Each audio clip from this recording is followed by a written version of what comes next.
कहीं की आप जानकारी बैठिए, है। बैठिए, आप दोनों बैठिए। चाहती हूँ कि हो गया प्रशिक्षण अगर हुआ मंत्री जी, तो बैठिए।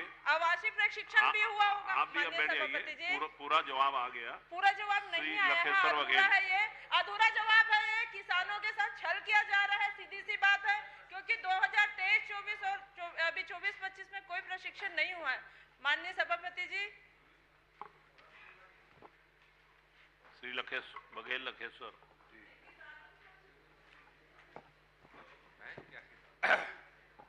सभापति महोदय, आपके संरक्षण की जरूरत है। मामला बच्चों की मौत का है। छत्तीसगढ़ राज्य में हमारे छात्रावास आश्रमों में वो हमारे बेटे बेटियां सेफ नहीं है सर। लगातार 2000 इनके शासनकाल में लगातार लगभग 40 मौतें हुई है। मैं 3 साल की मौत का डाटा मांगा था, तो 2023-22 में 4 मौत हुई और 23-24 में 4 और 24-25 में लगभग 17 मौत इन्होंने जानकारी दी है। लेकिन इस संबंध में मैं पिछले बार 20 दिसंबर जो अपने वर्षाकालीन सत्र में पूछा था, उन्होंने 11 मौत की आंकड़ा दी थी और संशोधित आंकड़ा 14 की बाद में उन्होंने दिया, वेबसाइट से मैं निकाला हूं। तो उसमें से भी इन्होंने जानकारी उसमें से भी छोड़ दी है। ये आप प्रश्न पूछ लीजिए ना जो चाहते हैं। नहीं, जो जानकारी बता रहा हूँ। नहीं, जानकारी मंत्री जी बताएंगे ना, आप क्वेश्चन पूछ लीजिए। तो मंत्री जी, आपसे जानना चाहूंगा कि वर्ष 24-25 में कितने मौत हुए?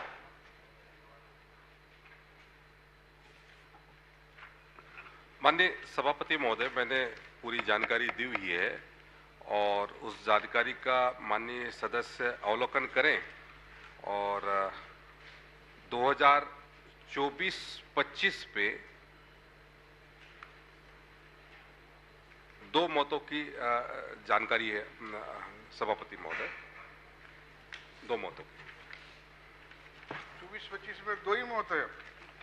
ये जानकारी में तो 24-25 में नारायणपुर में 1, बीजापुर में 1, फिर बीजापुर में, फिर बीजापुर में, कोंडागांव, फिर कोंडागांव, ऐसा करके सर कुल मिलाकर के 25 मौतें हुई हैं सभापति महोदय। और 24-25 के मैंने पूरे 2022-23 और 24-25 के पूरे आंकड़े दिए हुए हैं।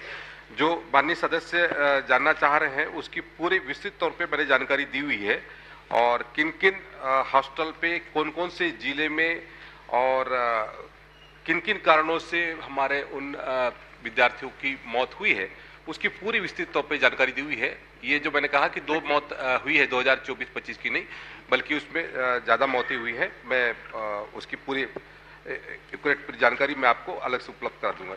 नहीं सर, जानकारी तो आपने उपलब्ध कराया है। जानकारी वही बताया मैं। 22-23 में कांकेर जिला में 1, बीजापुर जिला में 1, सुकमा जिला में, मतलब 4, और नारायणपुर, दंतेवाड़ा, जगदलपुर, कोंडागांव में निरंक है। तो सर 23-24 में आपका कांकेर में 1, बीजापुर में 1, जगदलपुर में 1, कोंडागांव में, इस प्रकार 23-24 में 4। सुनिए ना, ये आंकड़े आप मत पढ़िए, वो समझ गए। मैं आपसे निवेदन कर रहा हूं, रिकॉर्ड में आना चाहिए। आप क्वेश्चन पूछ लीजिए ना, इसी के बेस पे क्वेश्चन पूछा सर, उसका उत्तर नहीं मिल रहा है, तो इसलिए मैं आंकड़ा बता दे रहा हूँ, कम से कम हमारे विधानसभा में आंकड़ा आ जाए। ठीक है। जानकारी सर, मेरे जानकारी में बीजापुर में फिर से 10 को छिपाया गया है, उसको जानकारी दिए कि नहीं, उसको मैं पढ़ना चाहूंगा। संगमपल्ली में 14 जुलाई 2024 को मलेरिया से मृत्यु हुई है ना। देविका जवाब उसका नाम है, अपना 9वीं कक्षा में पढ़ती है। आवासीय आश्रम तारलागुड़ा बीजापुर कुमारी दीक्षिता रहेगा, ये 12 जुलाई 2000 को मलेरिया से मौत हुई है। बालिका आवासी पोटाकेबिन नेमेड कुमारी बिमला कवासी 11 दिसंबर 2000 को हुई है, गंभीर रूप से सिकली से मौत हुआ है, छात्रावास में हुई। मैं ये सारे आंकड़ा, क्योंकि मंत्री जी के पास आंकड़ा नहीं है इसलिए मैं बताना चाह रहा हूँ। माता रुक्मणी आश्रम धनोरा बीजापुर में शिवानी तेलम 10 दिसंबर 2024 को फूड पॉइजनिंग से मृत्यु हुई। इस संस्था में 35 छात्राएं फूड पॉइजनिंग से शिकार हुए थे। अब आप इसमें प्रश्न तो पूछिए, मैं वही तो कह रहा हूँ। जानकारी नहीं मिल रहा है सर, कम से कम हमारे तो आप जो भी है पूछिए ना, पूछिए, उनके पास जानकारी नहीं है तो कम बता रहे हैं। कुछ प्रश्न पूछिए ना कि जानकारी है नहीं है। कम से कम विधानसभा में रिकॉर्ड आ जाए सर, हमारे इतने लोग मृत्यु हुई है करके, क्योंकि ये उनके विभाग के पास जानकारी है ही नहीं। वो जवाब दे। माननीय सभापति महोदय, मैंने जो जानकारी दी है उसके तहत में 3 वर्षों में 25 मौतें हुई है और इसकी जानकारी मैंने आपको परिशिष्ट में उपलब्ध कराया हुआ है जी। और इसके अलावा कोई जानकारी चाहिए तो वो अलग से उपलब्ध और करा देंगे। ठीक है, ये जानकारी दीजिए सर। 10 मौतें और हुई है।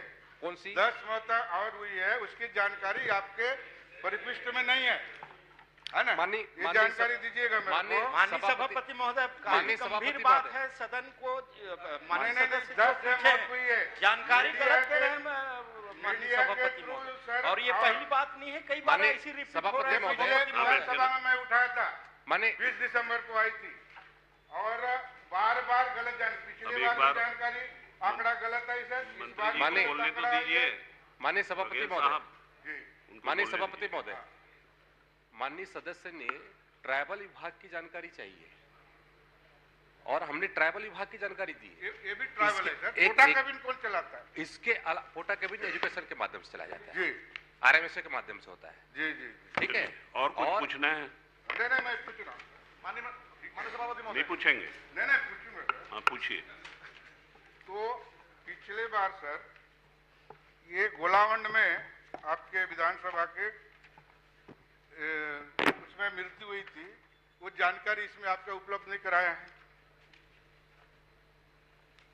गोलावंड में कब मृत्यु हुई सर, उसके बारे में बता दीजिएगा थोड़ा।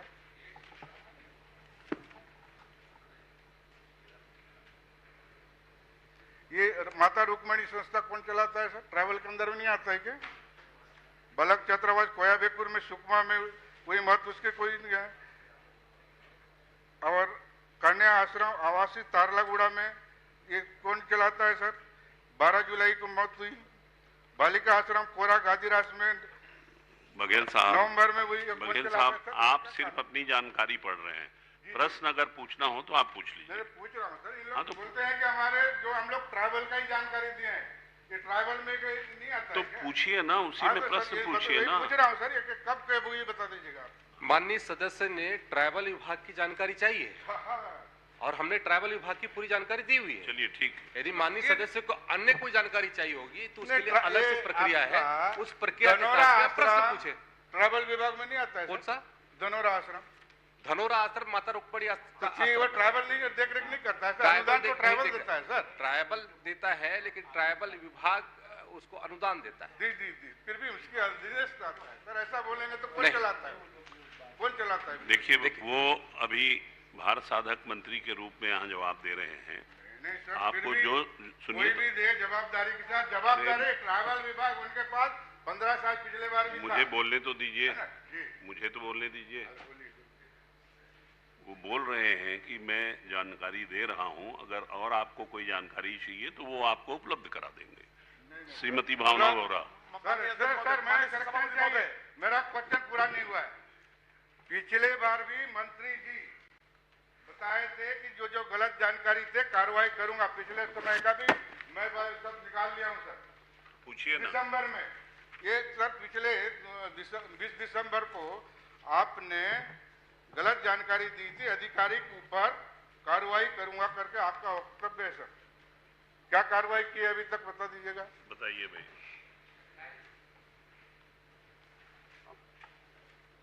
सभापति महोदय, माननीय सदस्य ने जो प्रश्न पूछा है उस प्रश्न का पूरा उत्तर मैंने दिया है।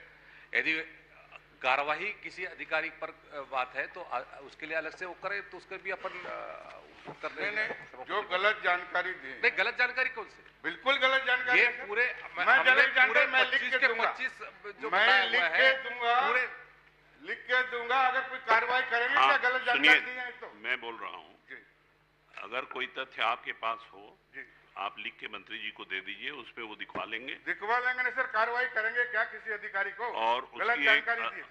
वो उसको अगर कार्रवाई करेंगे तो कबूल करिएगा। आप इनकी रिपोर्ट, इनका चिट्ठी लेके दिखवा लेंगे आप। नहीं, दिखवाने से काम नहीं चलेगा सर, ये गंभीर मामला है। अभी तक 50 से मौत हुई है छात्रावास आश्रम में, पिछले बार भी मैं बोला था, लेकिन ये विभाग गंभीर नहीं है आदिवासी प्रति। आदिवासी मुख्यमंत्री, आदिवासी मंत्री, उसके बाद गंभीर नहीं है। लोग इस माननीय सभापति महोदय, माननीय सदस्य जी भाषण दे रहे हैं, मैं भी बताना चाहूंगा सभापति महोदय, इनकी सरकार थी, आप लोग की सरकार, और जगरगुंडा में चावल कौन खाया था जी? कौन कहते हैं उसका करना?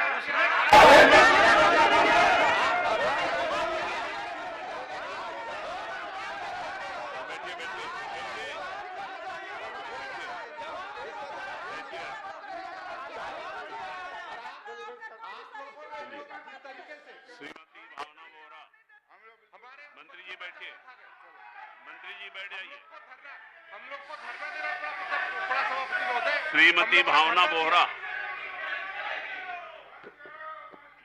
सभापति महोदय जी, जब इनके सत्यता बात आता है तो सीधा निकल जाते हैं। बैठिए बैठिए, बैठ जाइए, बैठ जाइए ना। अरे बैठिए ना, क्वेश्चन और कुछ। धन्यवाद माननीय सभापति महोदय जी। सभापति महोदय जी, प्रश्न को लेकर के कल से असमंजस की स्थिति बनी हुई है और पता नहीं ऐसा क्यों हो रहा है इंटेंशनली। कल भी मैंने वही सवाल पहले किया था और आज भी मैं वही सवाल पहले कर रही हूँ। प्रश्न जो लगाया गया था उस प्रश्न को, मूल प्रश्न को बदल करके फिर से जानकारी जिस सन से, जिस ईयर से मांगी गई थी 2019 से 24 तक के आदिवासी बैगा क्षेत्र में खेतों में ट्यूबवेल नलकूप खनन के विषय में जानकारी मांगी गई थी 2019 से 24, और वापस से मुझे जो आज जानकारी मिली महोदय जी वो है 21 से 24।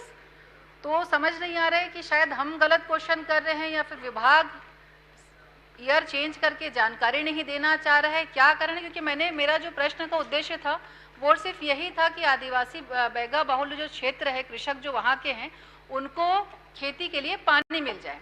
और लेकिन जिस तरीके से प्रश्न परिवर्तित कर दिया जाता है महोदय जी, पहले मैं यही पूछना चाहूंगी कि क्या कारण है कि उसमें सन का, ईयर का बदलाव किया गया। 19 से 24 की जानकारी मांगी गई थी, 19 की जानकारी हटाकर के 21 से 24 की जानकारी दी गई है। मंत्री जी। माननीय सभापति महोदय, जो प्रश्न आया है 2021 से 2024 के बीच का आया है, जो प्रश्न आपने लगाया है उसकी पूरी जानकारी हमने दी है। उस अवधि में कोई भी नलकूप खनन या फिर पंप स्थापन का वहां पर कोई कार्रवाई नहीं हुई है, मैंने उसकी जानकारी दी है। पास ये प्रश्न की मेरी कॉपी है जो मैंने लगाया था। भावना जी, 6 वर्ष की व्यापक जानकारी आपने मांगी थी, जिसे नियमों के परिप्रेक्ष्य में उत्तर आ सके, इस हेतु इसकी अवधि सचिवालय से कम की गई। महोदय जी, इसके पहले भी कई बार ये देखा गया है कि उसके लिए मंत्री कुछ जवाब नहीं दे पाएंगे, मैं आपको बता दिया। अब आगे प्रश्न पूछिए। ठीक है महोदय जी, लेकिन मैं इसको, हालांकि मेरा उद्देश्य बिल्कुल सिर्फ यही था कि खेत में उनको पानी मिल सके कृषि के लिए, लेकिन महोदय जी थोड़ा सा मैं एक बार इस पे चर्चा जरूर से बातें अपनी रखना चाहूंगी। आगे जो उचित उत्तर समझे या कार्यवाही वो विषय मैं मंत्री जी पे छोड़ती हूँ। 2019 में ही, क्योंकि अभी पहले तो ये जानकारी चाहूंगी कि अभी कोई ऐसा हमारे पास प्लान है कि हमको बैगा आदिवासी बाहुल्य क्षेत्र में कृषि के लिए बोरवेल खनन का प्रावधान हमने रखा है क्या? फिर इसके बाद जो क्वेश्चन आंसर के अकॉर्डिंग है।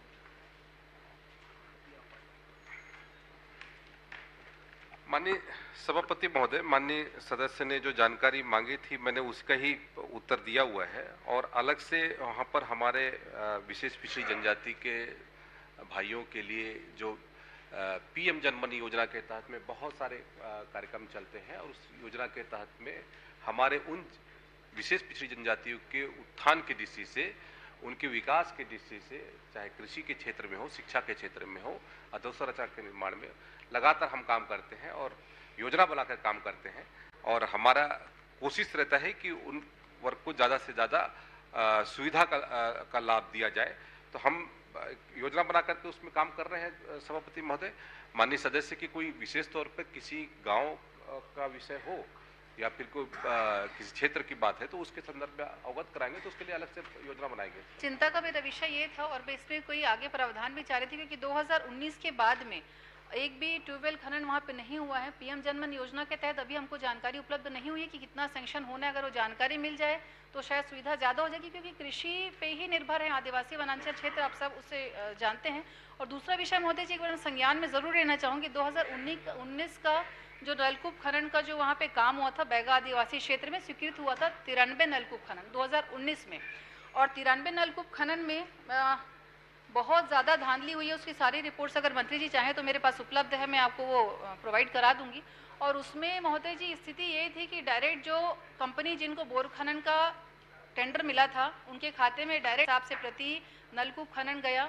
उसमें जो समय के तत्कालीन अधिकारी जो थे उनका और वो कंपनी की मिली भगत थी, और जीआई पाइप के जगह प्लास्टिक की पाइप का यूज किया गया था। प्रश्न में पूछ लीजिए ना। तो मैं यही निवेदन करूंगी, अगर इस तरीके से गड़बड़ियां हैं, सारा डिटेल मेरे पास है, तो एक बार उसकी जांच जरूर होनी चाहिए महोदय जी। और जांच का उद्देश्य ये नहीं है कि किसी को दंडित करना, जांच का उद्देश्य ये है कि जो बैगा आदिवासी क्षेत्र अगर उनके लिए कोई योजनाएं आती हैं तो बीच में जिस तरीके से उसमें गड़बड़ियां की जाती हैं उसके लिए लोगों को सबक मिले। इसलिए मैं चाह रही हूँ कि इसमें आगे जो उचित कार्यवाही हो, आदरणीय मंत्री जी उसमें अपना संज्ञान जरूर लेंगे। मंत्री जी बताइए। माननीय सभापति महोदय,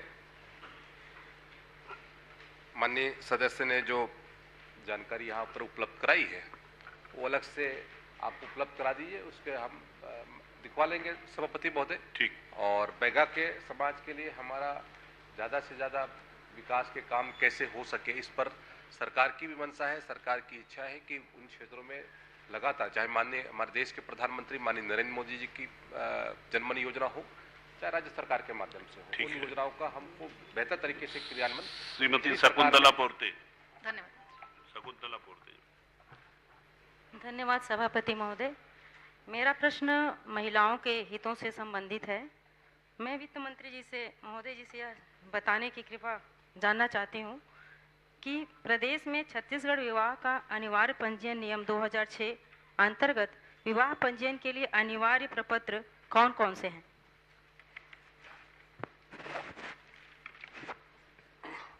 माननीय सभापति महोदय, जो छत्तीसगढ़ विवाह का अनिवार्य नियम 2006 है उसके अनुसार जो पंजीयन के लिए कोई भी व्यक्ति अगर जाता है तो जो अनिवार्य रूप से जो प्रपत्र आवश्यक हैं वो आवेदन पत्र, वर वधू का शपथ पत्र, जन्म प्रमाणित करने हेतु जन्म प्रमाण पत्र एवं शैक्षणिक प्रमाण पत्र, निवास प्रमाण पत्र, आधार कार्ड, जाति प्रमाण पत्र, ज्वाइंट फोटो, पासपोर्ट साइज, गवाहों का आधार कार्ड एवं विवाह अनुष्ठान संपन्न कराने वाले के सत्यापन से संबंधित दस्तावेज जरूरी होते हैं।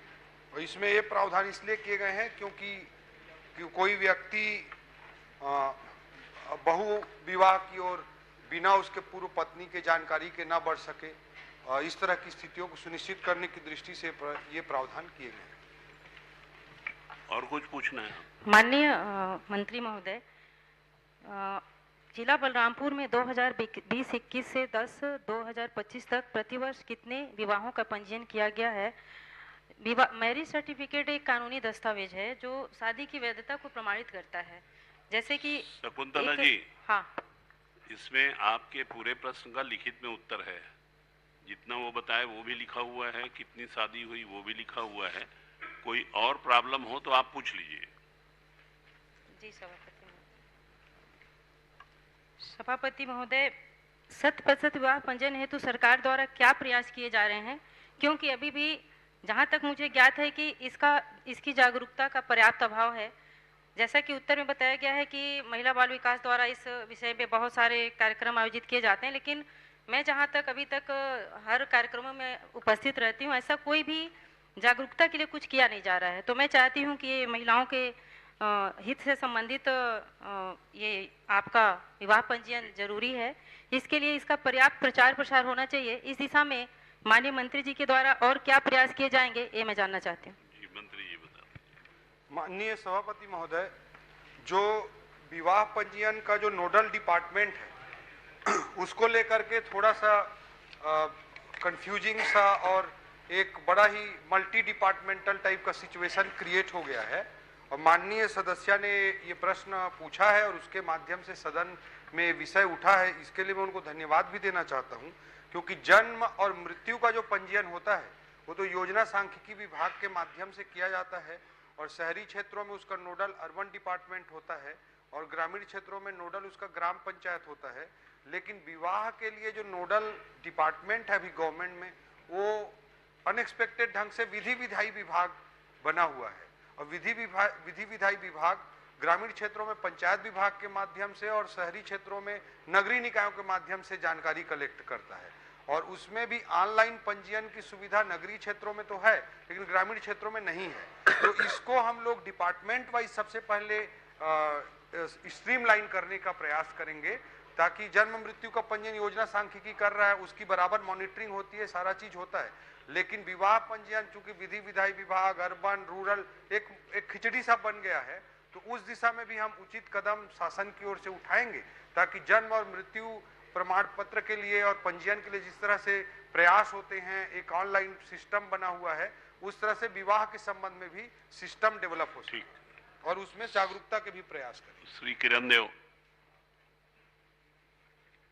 जी नहीं, श्री पुन्नूलाल मोहले जी। माननीय सभापति महोदय जी, ये आयोजन की तिथि 17-12 राष्ट्रीय खेल प्रतियोगिता की आयोजन की तिथि विभाग द्वारा 17-12 से 21-12 का प्रस्तावित किया था। उनके स्थान पे नई दिल्ली द्वारा आदिवासी राष्ट्रीय छात्र शिक्षा समिति द्वारा प्रस्तावित के तिथि के स्थान पर 15-12 से 19-12 आयोजन की तिथि अनुरोध किया था।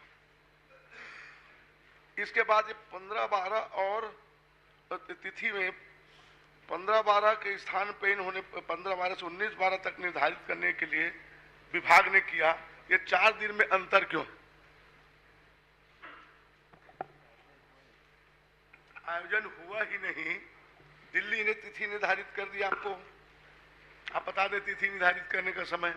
माननीय सभापति महोदय, जो एकलव्य विद्यालय के एकलव्य आदर्श आवासीय विद्यालयों के जो नेशनल गेम्स का आयोजन राज्य को जो मेजबानी मिली थी, उसकी जो तिथि थी वो 17 तारीख से जो प्रस्तावित था उसी मध्य में विधानसभा सत्र का भी तिथि थी और भी अन्य कारण से कई राज्यों के जो वहाँ से जो छात्र आने वाले थे उनकी भी तिथि उस समय में नहीं मिल पा रही थी। उसके कारण से पूरे आयोजन को कैंसिल किया गया और आने वाले समय में इस आयोजन को किया जाएगा। कैंसिल आपने अपने द्वारा किया ना, दिल्ली ने तो आपको डेट दे दिया, तो क्या पुनः आप डेट फिर मंगे हैं क्या? माननीय सभापति महोदय, मैंने कहा कि इसमें जो मेजबानी मिली थी उस मेजबानी की तिथि हमारे यहाँ पर जो विधानसभा की तिथि थी वो उसी मध्य थी और उसी कारण से हम लोगों ने उसकी मेजबानी से और क्योंकि दूसरे राज्यों के भी क्योंकि छात्र आने वाले थे और उन छात्रों के भी जो संस्था है उनके भी तिथि उसमें मैच नहीं हो रहे थे, उसके कारण से उस पूरे आयोजन को निरस्त किया गया है। आने वाले समय में इसके लिए मैंने कहा कि आने वाले समय में इसके मेजबानी के लिए फिर से हम आग्रह करेंगे कि हमको इसके लिए मेजबानी का अवसर प्रदान करें ताकि हमारे यहाँ के एक मिनट राज्य को इस मेजबानी का अवसर प्राप्त हो सके और इस कार्यक्रम को हम बेहतर तरीके से करें। आयोजन किया ही नहीं, तिथि का डेट बढ़ाने के लिए किया और तिथि का डेट बढ़ाने के लिए समय आपका क्या था, कब आपने आवेदन दिया, ये किसका कब के आवेदन दिया बता दें, और निरस्त करने का कारण क्या था? एक बार में बता दीजिए मंत्री जी सब बात। माननीय सभापति महोदय,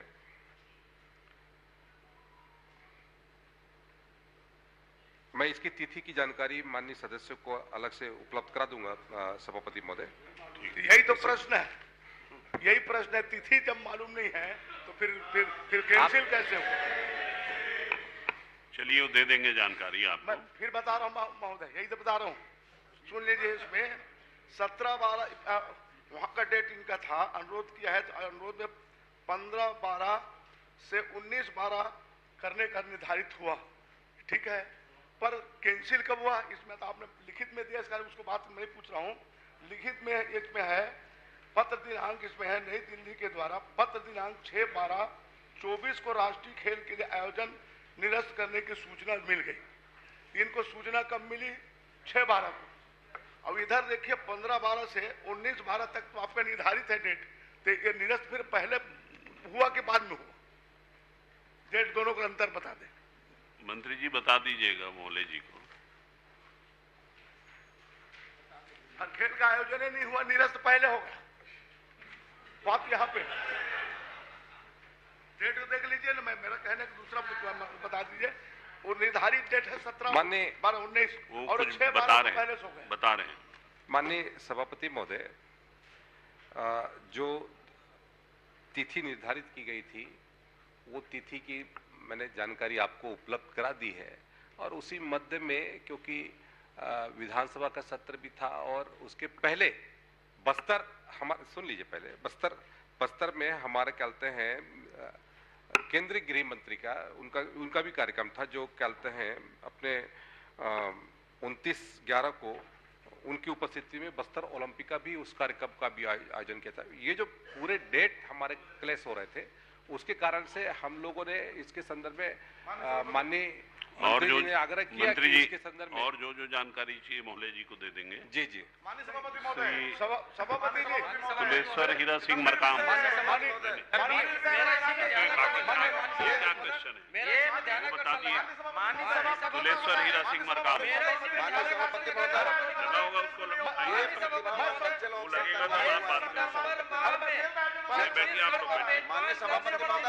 बैठिए भाई।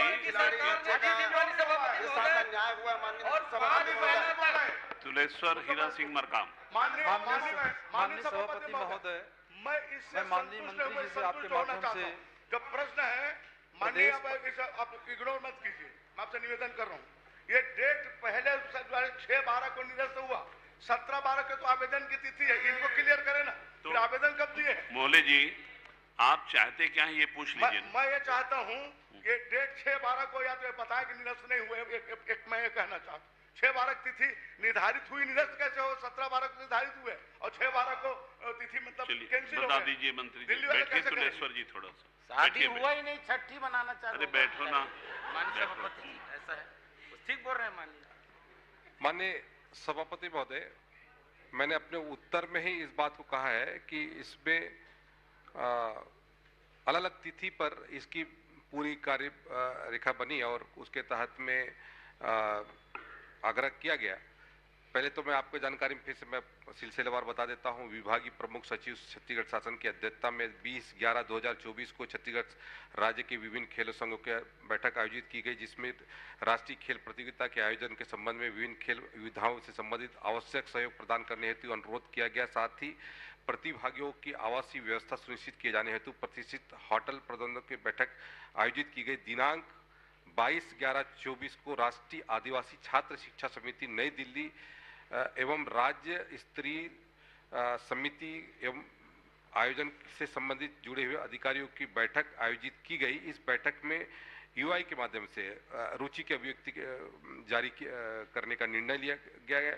मुख्य सचिव छत्तीसगढ़ शासन की अध्यक्षता में 17/11/2024 को एकलव्य विद्यालयों की चतुर्थ राष्ट्रीय खेल प्रतियोगिता आयोजन के संबंध में विभिन्न विभाग के सचिव, पुलिस महानिरीक्षक और कलेक्टर रायपुर, पुलिस अधीक्षक रायपुर की संयुक्त बैठक का आयोजन किया गया। 3/12/2024 को माननीय विभागीय मंत्री जी की अध्यक्षता में छत्तीसगढ़ राज्य स्तरीय आदिम जाति कल्याण आवासीय एवं आश्रम शैक्षणिक संस्थान समिति संचालक मंडल की बैठक आयोजित की गई, जिसमें राष्ट्रीय खेल प्रतियोगिता तैयारी की अंतिम रूपरेखा के संदर्भ में चर्चा की गई। लेकिन जो मैंने कहा कि उसके मध्य में क्योंकि हमारे विधानसभा की तिथि और बस्तर में जो ओलंपिक की तिथि थी वो तिथि भी उसी मध्य थी, तो उसके कारण से हमने इसको आगे बढ़ाने का आग्रह किया। पत्र बाद में गया है, लेकिन हमने आग्रह किया था, तो उस आग्रह को मानते हुए उसने स्वीकार किया। जवाब तो आया नहीं, फिर मैं दूसरा प्रश्न कर रहा हूं। क्या माननीय सभापति महोदय, तिथि बढ़ाने के तो इन्होंने बातें ही नहीं की, निरस्त पहले हो गया। एक दूसरा मैं बता दूं, क्या इन्होंने पत्र व्यवहार पुनः किया कि और आयोजन खेल प्रतियोगिता का राष्ट्रीय स्तर हो? क्या मांग किया, अनुरोध आपने दिल्ली से? और आपने मांग किया क्या, ये बताइए ना। और मांग किया तो कब किया और उनका जवाब आया क्या? माननीय सभापति महोदय, फरवरी महीने 2025 के में हमने फिर से इसको किए जाने के लिए, आयोजन को किए जाने के लिए अनुरोध किया है। श्री तुलेश्वर हीरा सिंह मरकाम, जैसे हो गया नहीं इसमें आपका होगा ध्यानाकर्षण। सितंबर माह में पत्र सरकार को जारी हो गया था, 4 महीना पर्याप्त समय था सरकार ये क्वेश्चन और भी ये ध्यानाकर्षण का मामला नहीं आएगा, उनका भी प्रश्न महत्वपूर्ण है, उनको पूछने दीजिए। तुलेश्वर हीरा सिंह मरकाम की थी माननीय सभापति महोदय, और ये आज छत्तीसगढ़ की सरकार आसंदी की बात को तो मानते नहीं हो माननीय सभापति महोदय, मेरा भी इसी में ध्यानाकर्षण है। होगा तो आप बात करिए ना सचिवालय से ध्यानाकर्षण के बारे में। प्रश्न आया इसलिए मैं इसमें पूरा रूप में पूछा माननीय सभापति पहले महोदय। उनको पूछने दीजिए। माननीय सभापति महोदय, आपके माध्यम से मैं माननीय मंत्री जी से छत्तीसगढ़ प्रदेश पर अनुसूचित जनजातियों के विद्यार्थियों के लिए कितने छात्रावास आश्रम संचालित है जानकारी चाहिए थी। जानकारी आ गई है। उसके साथ ही साथ शिष्यवृत्ति के संबंध में जानकारी चाहिए थी। परंतु माननीय सभापति महोदय, 2023 एक जिले की बात करें, हम कोरबा जिले पूरे प्रदेश की बात करें, कोरबा जिले में 2023 में 11 करोड़ से अधिक की शिष्यवृत्ति आती है, वही 24 पर 6 करोड़ से अधिक की राशि आती है, अर्थात आधे पे अब हम आ जाते हैं। क्या कारण है माननीय मंत्री महोदय जी से जानना चाहूँगा, ये शिष्यवृत्ति आवंटन कम था या छात्र की दर्ज संख्या कम थी या शिष्यवृत्ति देना शेष है? माननीय मंत्री जी से मैं जानना चाहूँगा। माननीय सभापति महोदय, माननीय सदस्य ने जो जानकारी चाहिए थी उसकी पूरे उत्तर मैंने दिया हुआ है। पूरे प्रदेश के संदर्भ में उन्होंने आश्रम छात्रावास और के विद्यार्थियों को दी जाने वाली सुविधा के संदर्भ में जानकारी चाहिए थी। शिष्यवृत्ति के रूप में हमारे सरकार के माध्यम से 1500 रुपये प्रति माह हमारे विद्यार्थियों को शिष्यवृत्ति दी जाती है और 1200 रुपये जो है हमारे जो उनको भोजन सहायक योजना के अंतर्गत 1200 रुपये दिया जाता है। और कोरबा के संदर्भ में माननीय सदस्य ने जो जानकारी चाहिए है उसमें हमारे पास जो शिष्यवृत्ति की राशि है वो उपलब्ध है और हम उनको शिष्यवृत्ति की राशि उनको उपलब्ध कराएंगे। जहाँ जिलेवार जानकारी है, कहीं पर कोई परेशानी की स्थिति नहीं है सभापति महोदय, ताकि हमारे बच्चों को ज़्यादा से ज़्यादा सुविधा को प्राप्त हो सके, इसके लिए सरकार हर संभव कोशिश कर रही है। और आपने देखा कि पूरे योजना के तहत में हमने बच्चों को किस तरीके से उनको सुविधा देने का काम किया है, चाहे वो उनके सामूहिक मेज का हो, नाश्ता का हो या फिर उनके खेल सामग्री का हो, उनके तकिया थाली चादर, सब चीज़ों की चिंता सरकार के माध्यम से की जा रही है। जो आपने कोरबा के संदर्भ में जानकारी चाहा है कि पहले 11 करोड़ दिया गया था, अभी 6 करोड़ दिया गया है, तो उसके संदर्भ में मैं आपको बताना चाहूँगा कि जल्द से जल्द वहाँ पर भी उनकी जो डिमांड है उसके आधार पर उसकी राशि मुक्त किया जाएगा। जल्द से जल्द कब तक कर दिया जाए? क्योंकि 24 खत्म हो चुकी, 25 शुरू हो गई, उसकी तिथि बताएं, कब तक के शिष्यवृत्ति पूर्व दिया जाएगा? माननीय सभापति महोदय, माननीय सदस्य बहुत ही अच्छा प्रश्न उठाया है। समय सीमा के साथ में हमारे उन विद्यार्थियों को ये चाहे शिष्यवृत्ति हो या भोजन सहायता राशि हो, ये तत्काल उनको मिले, ये सरकार की मंशा है और हमारी कोशिश है कि जल्द से जल्द इसमें हम कार्रवाई करें और विभाग के हमारे अधिकारी इस पर लगे हुए हैं और हमारा भी प्रयास है कि जल्द से जल्द इस राशि को हम विमुक्त करें। सरकार के माध्यम से हमारी कोशिश रहती है कि इस योजना का लाभ ज़्यादा से ज़्यादा हमारे विद्यार्थियों को प्राप्त हो सके। श्री एक मिनट सर, बस एक बहुत ही महत्वपूर्ण प्रश्न है। जिला कोरबा पर आश्रम छात्रावास की मरम्मत के लिए राशि भेजी जाती है। आयुक्त आदिम जाति एवं अनुसूचित जनजाति विकास रायपुर से परियोजना प्रशासक एकीकृत आदिवासी विकास परियोजना कोरबा को 6,62,29,000 रुपये की राशि दी जाती है, जिस पर वहाँ के ठेकेदार के द्वारा 4,36,00,000 बिना वर्क के, बिना काम के ही आहरण कर लिया जाता है, जिस पर राज्य आर्थिक अपराध अन्वेषण एंटी करप्शन ब्यूरो से प्राप्त शिकायत के आधार पर कलेक्टर के द्वारा जांच कराई जाती है। जांच में दोषी पाए जाते हैं, बिना काम के 4 करोड़ रुपया आहरण कर दी जाती है। क्या माननीय सभापति महोदय, माननीय मंत्री जी, इस जो ठेकेदार है, संबंधित ठेकेदार जिन्होंने बिना वर्ग के आहरण किया, उस पर उनके ठेका को निरस्त करते हुए क्या उन पर उनके बैन लगाएंगे उन पर? ये मैं जानना चाहता हूँ। माननीय सभापति महोदय, माननीय सदस्य ने जो प्रश्न पूछा है उस प्रश्न के तहत में ये उद्भूत नहीं होता। माननीय सदस्य के पास में कोई जानकारी है तो उसको उपलब्ध करा दे तो हम आप मंत्री जी को बता दीजिएगा, वो दिखवा लेंगे। जी, थैंक यू। ठीक। श्री अजय चंद्राकर जी। माननीय मंत्री जी, मैं छोटा छोटा प्रश्न करूंगा और छोटा छोटा उत्तर दे दीजिएगा। ये जो आप उद्यानिकी महाविद्यालय है, उसका नाम आपने रखा है पूरे 15 का। एक को पढ़ देता हूँ, किशोरीलाल शुक्ल उद्यानिकी विज्ञान एवं अनुसंधान केंद्र। वैसे पूरे 15 महाविद्यालय में जुड़ा है अनुसंधान केंद्र। तो मुझे ये बताएं कि वहाँ अनुसंधान केंद्र है कि सिर्फ कॉलेज है, और अनुसंधान केंद्र है तो किस विषय के अनुसंधान होते हैं?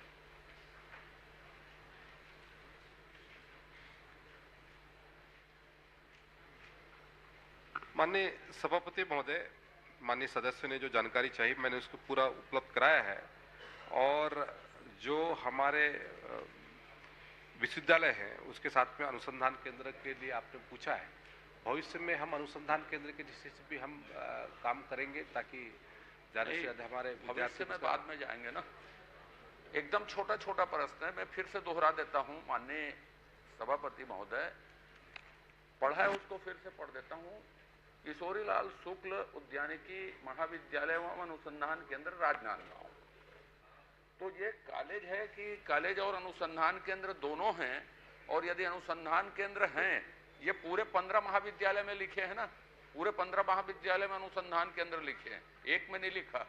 तो यदि अनुसंधान इन 15 में होता है तो क्या अनुसंधान किसी एक कॉलेज का बता दीजिए कि या नहीं होता है? नहीं होता है बता दीजिए। भविष्य में क्या करेंगे छोड़ दीजिए ना। अभी वर्तमान में क्या अनुसंधान होता है कि नहीं होता है कि सिर्फ नाम के लिए उसको रखा गया है, ये बता दीजिए। माननीय सभापति महोदय, माननीय सदस्य बहुत ही ऊर्जावान है और जागरूक हैं। और आप स्वयं देख रहे हैं सभापति महोदय, माननीय सदस्य भार साधक मंत्री अभी हमारे साथ नहीं है, वो दिल्ली गए हुए हैं। अब उनका उत्तर मैं दे रहा हूँ। बहुत सारे विषय पे तो मुझे भी अभी जानकारी प्राप्त हो रही है कि मेरी क्षेत्र में भी बहुत सारे ऐसे काम हुए हैं, तो उनके संदर्भ में हम लोग वो कर रहे हैं। माननीय सभापति महोदय, अभी वर्तमान में केवल महाविद्यालय का ही वहाँ पर कार्य किया जा रहा है और अनुसंधान का कार्य वहाँ पर अभी नहीं है, सिर्फ नाम के लिए। नाम अभी वर्तमान में अभी तक सिर्फ नाम के लिए ही अपन तय कर रहे। कोई बात नहीं, चलिए आगे बढ़ते हैं। मैं तो इसीलिए आप भार साधक हैं इसलिए छोटा छोटा पूछा साहब। अब ये बताइए साहब कि कितने पद शैक्षणिक के रिक्त हैं और कितने प्रशासनिक पद रिक्त हैं स्वीकृत के विरुद्ध? इतने प्रशासनिक पद स्वीकृत हैं, इतने शैक्षणिक पद स्वीकृत हैं और उसके विरुद्ध इतने भरे हैं और इतने रिक्त हैं।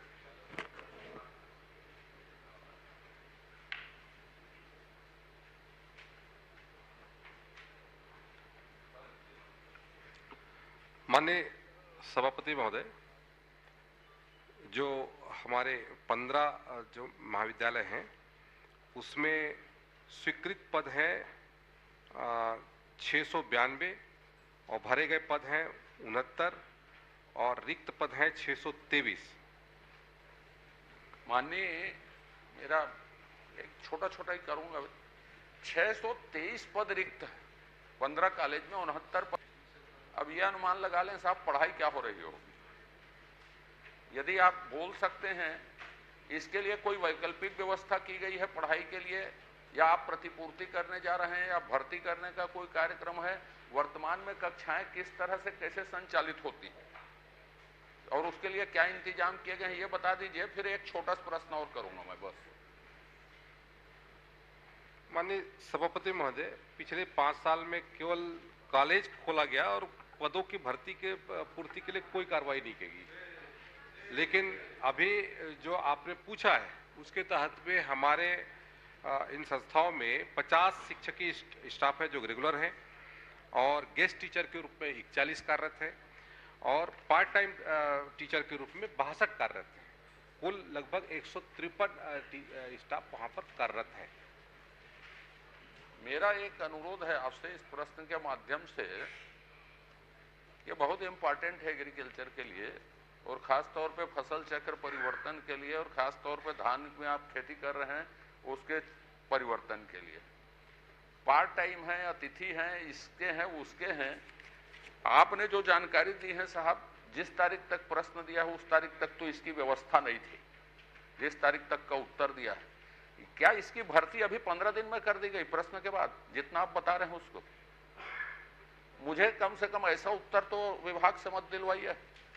जो खाली हुआ है वो 15-20 दिन के अंदर भर्ती कर ली गई क्या 141 लोगों की? एक उसको बताएंगे। दूसरा छोटा सा, क्योंकि आपने लिखा है कि प्लेसमेंट आप करवाते हैं और उसका रिकॉर्ड नहीं रखते।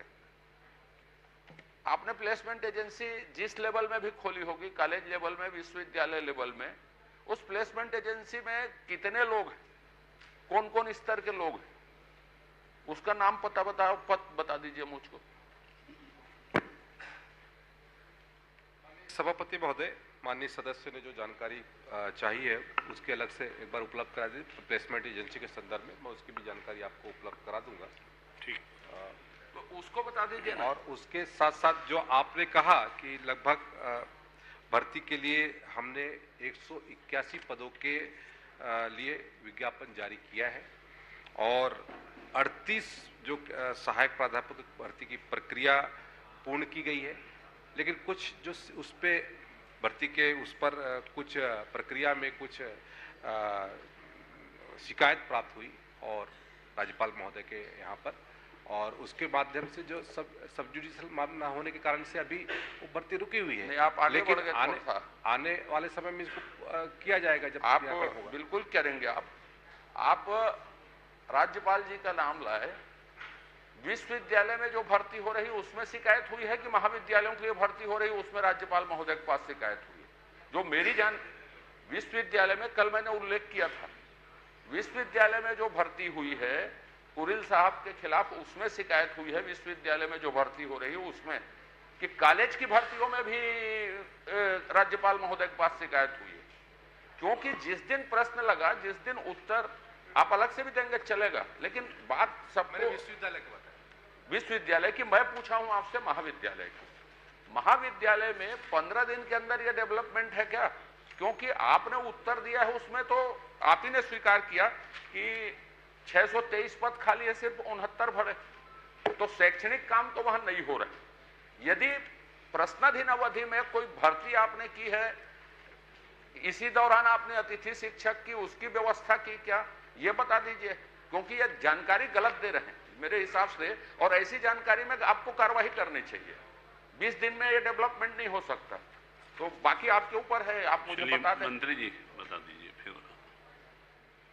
माननीय सभापति महोदय, मैंने अपने उत्तर में पहले ही बताया कि यहाँ पर जो हमारे रेगुलर टीचर के रूप में जो 50 हमारे शिक्षक, माननीय आप सही बोल रहे हैं, अंतर थोड़ा सा है।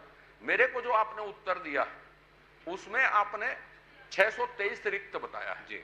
अभी आप बता रहे हैं कि इतने कार्यरत हैं। हाँ, नहीं तो ये सुनिए ना, मैंने इनके टीचर का बताया। अब उसमें जो चपरासी है और जो निचले के स्टाफ है उसको लेकर के एक कोई बोलिए ना, आप बैठिए। सर मैं क्लियर कर देता हूं जो आप बताए हैं उसी को।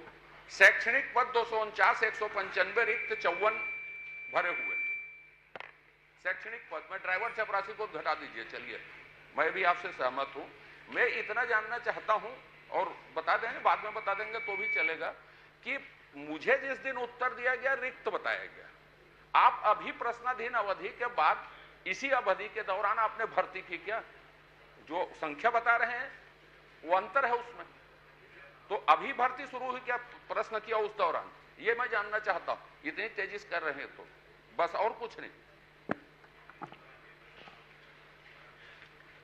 माननीय सभापति महोदय, मेरे पास जो जानकारी है वो जानकारी मैंने माननीय सदस्य को उपलब्ध कराया था। मंत्री जी, आपके पास अगर जानकारी नहीं है तो जानकारी लेकर के बता दीजिएगा। ठीक है साहब, धन्यवाद। श्रीमती अनिला भेड़िया। एक प्रश्न, मेरे भी क्षेत्र का मामला है जी, पूछिए सर।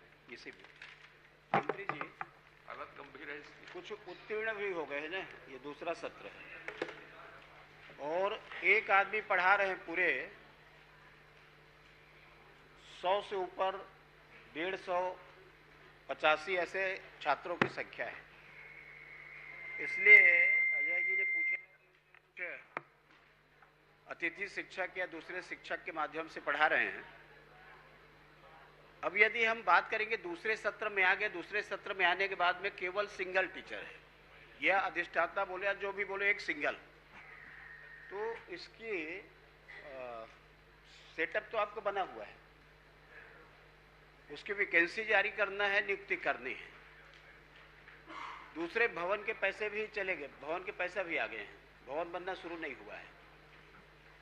ये आप बताएंगे कि ये जो प्रक्रिया इसकी कब शुरू करेंगे, कि उसकी वैकेंसी जारी कब हो और नियुक्तियां कब तक की हो जाएगी? नहीं मंत्री जी।